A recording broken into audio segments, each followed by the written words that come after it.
My mom watched me on, they just set up her internet now. They set it up and gave her a phone that was compliant with internet possibilities. And they said, she now said, where is the station where my son will be?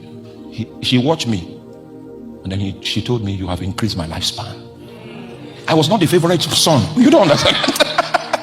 I was never her favorite son. Are you the one? I said, I am. Yeah. The Lord walks through me. He said, hey, you have increased my lifespan. That commendation is better than a university degree.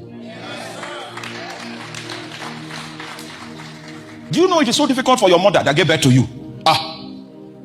In African culture, you can't be what will you bring to the table that can impress your mother? You see, you know why it is impressing her? She didn't teach me what I'm doing. If you know this office, it doesn't matter how deformed you are, you can maximize your potential. Concerning this my face, I've asked Jesus to heal me, and he said he will not. To be like this. So at first I was not happy.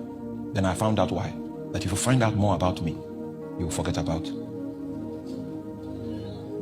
You are too conscious of you. Say, I'm not married.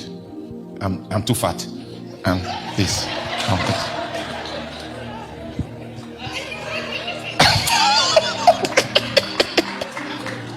There's something bigger than that. If your eyes can see it, it will blot out the consciousness of your inadequacy. To blot it out. No circumstance has the authority to make you feel in a certain way. The reason why you're feeling that way is because you don't know this administration. Sometimes it's even better for you to have a disadvantage that will make you look up.